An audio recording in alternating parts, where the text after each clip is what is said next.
나 요한은 너희 형제요 예수의 환난과 나라와 참음에 동참하는 자라.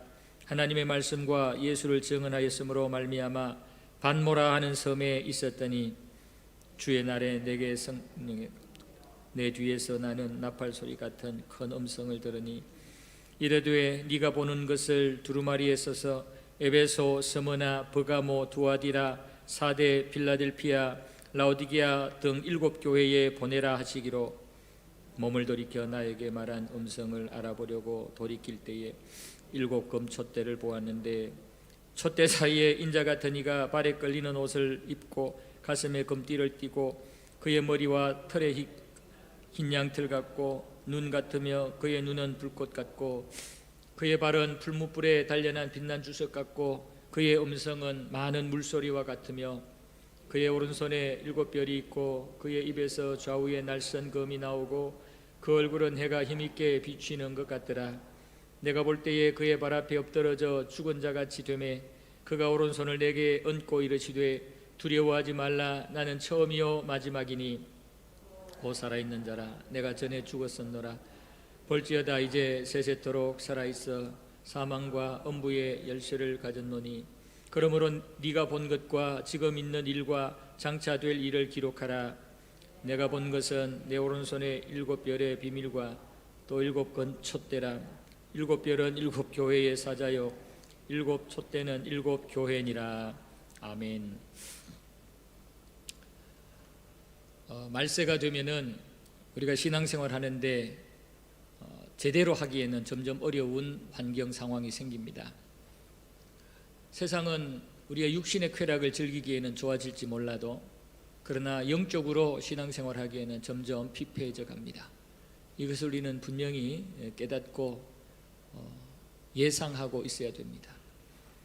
여러분, 성경 속에도 보면은 어려운 죄악이 관영한 그런 시대에 하나님께서 신실한 종들을 세우시는데 그 신실한 종들은 인간적으로 보면 다 부족하고 또 어렵고 힘든 그런 상황 속에서 피눈물을 흘리면서 사역을 했습니다. 성경에 보시면 진실한 하나님의 종들이 웃으면서 세상 사람들에게 부러움 사가면서 그렇게 일한 경우 보입니까? 거의 안 보입니다. 다 어려움을 당하고 힘든 환경 속에서 주신 사명을 감당하느라고 피눈물을 흘리면서 견뎠습니다. 그러다가 많은 고난도 당하고 감옥에도 갇히고 심지어는 순교당하기도 했습니다. 오늘 여기 본문에 보면 사도 요한도 예수님 때문에 반모라 하는 섬에 갇혔다라고 얘기합니다. 9절 보면 예수님의 말씀과 예수를 증언하였으므로 말미암아 반모라 하는 섬에 있었다라고 얘기합니다. 예수님 전하다가 복음 전하다가 이 반모 섬에 유배되었다라는 말씀입니다. 시위대 뜰에 갇혔던 예레미야도 그렇고 모세도 200만 명 그 인구를 출애굽시키며 가나안 땅에 인도할 때 얼마나 많은 어려움을 당하고 백성들로부터 욕을 먹었습니까? 우리가 성경에 보면 제대로 신실하게 믿음의 삶을 살려고 몸부림을 치는 그러한 사람들은 또 신실한 종들은 이러한 어려움들을 다 겪었던 것입니다. 그러나 중요한 것은 사람들에게는 미움받고 사람들은 그들을 왕따시키고 사람들은 그들을 버려도 하나님은 버리지 않았어요. 예레미야도 하나님은 버리지 않았고 오늘 본문 속에 반모섬에 갇혀있는 사도 요한도 하나님은 버리지 않았어요. 하나님이 버리지 않은 그 증거가 뭐냐면은 하나님의 말씀이 임하고 있다는 거예요. 하나님의 말씀이 임하는 것은 하나님이 버리지 않고 여전히 붙잡고 계신다는 얘기고 하나님과 여전히 이 연결고리가 안전하게 연결되어 있다는 얘기입니다. 시위대 뜰에 갇혀있는 예레미야 인간적으로 보면 봉쇄되어 있어요. 아무나 만날 수 없어요. 예레미야는 아무것도 할 수 없어요. 아주 무기력한, 때리면 맞고 가두면 갇힐 수밖에 없는 그런 상황이에요. 그러나 그에게 하나님의 말씀이 임하잖아요. 사람들은 무시하고 사람들은 관계를 끊어도 하나님은 관계를 끊지 않고 말씀해 주셔서 이게 생명이고 이게 희망입니다. 오늘 본문에서 사도 요한도 반모에 유배되어 있어요. 외로운 그곳에 지금도 외딴 섬이나 이런 데는 사람도 없고 그렇기 때문에 외로운데 당시에는 얼마나 더 외로웠겠습니까? 많은 그러나 그곳 하나님이 임하셨어요. 하나님이 말씀하셨어요. 하나님이 환상을 보여주셔요. 앞으로 될 일을 보여주셔요. 그러면서 이 소아시아에 있는 이 교회들, 어떻게 보면 요한보다도 훨씬 더 안전하게 있는 이 교회들이에요. 그 교회들을 위해서 이 편지를 써서 보내라고 그럽니다. 앞으로 주님이 이 땅에 오실 그 직전에 있을 여러 가지 종말의 상황들을 기록하라 그러시고, 특별히 이 소아시아 7교회의 형편들을 쭉 나열하시면서 하나하나 진단해 주시면서 우리 주님이 원하시는 교회가 어떤 교회인지를 먼저 말씀을 해 주시면서 앞으로 이런 종말의 많은 환난과 핍박의 상황이 생길 때 이 주님이 원하는 교회 모습을 지켜야 된다. 지금 너희들이 가지고 있는 문제들을 해결하고 해결해서 하나님 보시기에 하나님이 원하는 그런 교회가 되어서 어떤 핍박과 환난이 와도 주님이 원하는 그 교회의 모습을 지키며 종말의 때를 견뎌내야 된다. 위기의 상황들을, 패역한 시대를 견뎌내야 된다. 이렇게 말씀을 하신 겁니다. 여러분, 우리 연합교회가 주님 오시는 그날을 대비하고 준비하는 그런 교회가 되어야 됩니다. 그냥 좋은 일만 있을 거야, 평안할 거야, 모든 게 잘 될 거야, 육신적으로는 그런 기대 포기하셔야 돼요. 경건하게 살고자 한다는 핍박을 받을 수밖에 없어요. 주님께서는 내가 너희를 세상에서 택하였기 때문에 세상이 너희를 미워하는 게 당연하다 그랬어요. 우리가 하나님 앞에 진실하게 가면, 하나님의 말씀 따라가면 사람들과는 충돌이 생길 수 있고 육신의 생각을 가지는 사람들과는 충돌이 생길 수 있어요. 그러나 그것을 감수하고도 주님이 원하는 게 무엇인지 알고 그 길을 달려갈 수 있어야 됩니다.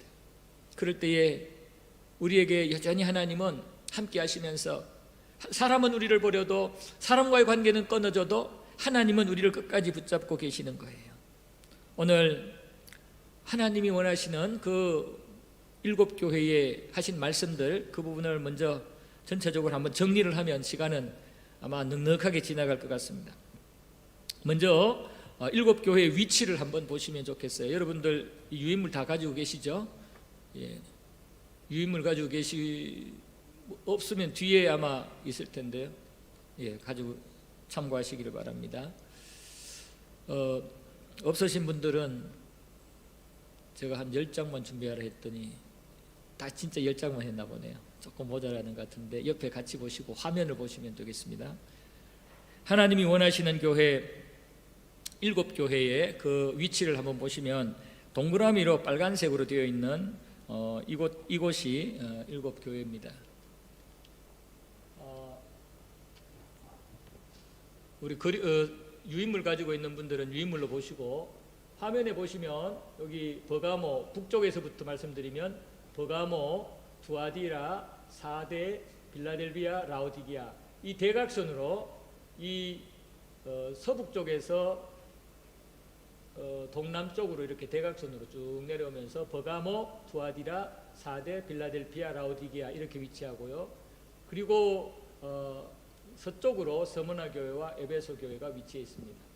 그래서 이 7개 교회가 소아시아에 오늘 주님께서 편지도 쓰시고 관심을 가졌던 그 교회입니다. 뭐 위치가 그렇게 중요한 건 아닌데요. 그러나 상식적으로 참고로 그렇게 알아두시기를 바랍니다. 제가 이제 이 7교회에 말씀하신 내용들을 총 5가지의 주제별로 정리를 해서 이제 말씀을 드릴 텐데요.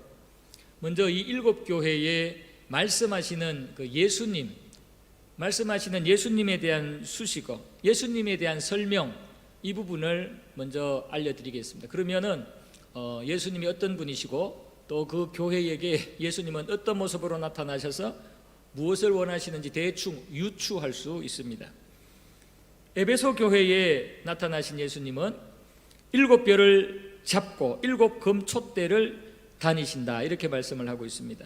7별은 7사자, 목회자를 얘기하고 7금촛대는 교회를 얘기합니다. 그러니까 예수님이 사자, 주의 종을 잡고 있고요, 그리고 교회를 꼭 쥐고 있다는 거예요. 그러면서 교회의 형편을 두루 살피시며 다니고 있다는 거예요. 그리고 스무나 교회에 말씀하시는 예수님에 대한 설명은 죽었다가 살아나셨다, 처음이요 나중이신데 죽었다가 살아나신 분이다라고 얘기합니다. 그러니까 죽었다가 살아났다, 이 말은 이 서머나 교회가 죽음의 위기와 공포를 느끼는데 그 죽음의 위기와 공포를 극복할 수 있도록 하기 위해서 죽었다가 살아난 예수님을 얘기합니다. 그러니까 예수 안에 있으면 죽음을 이길 수 있다는 거죠. 영원한 생명을 얻으니까 육신의 죽음을 겁내지 말라. 우리 예수님은 처음이요 나중이고 죽었다가도 살아나신 분이다, 그렇게 설명을 하고 있는 겁니다.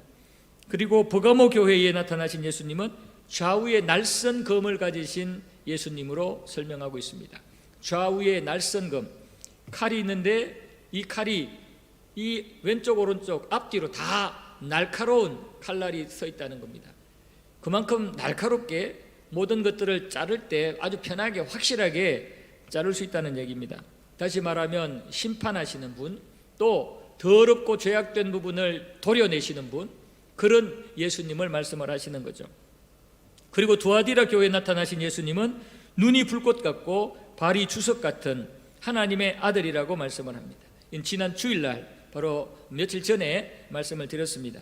눈이 불꽃 같다, 또 발이 주석 같다, 이 말은 불꽃 같은 눈으로 모든 것들을 꿰뚫어 보시는, 환하게 둘러보시는 그런 예수님이라는 것이고, 주석 같다는 말은 튼튼한 완전 쇠발바닥을 가지시고 모판이도 걸어갈 수 있는, 어떤 돌짝밭도 걸어갈 수 있는, 밟아 문지를 수 있는 그런 강력한 능력을 가진 심판주라는 뜻입니다.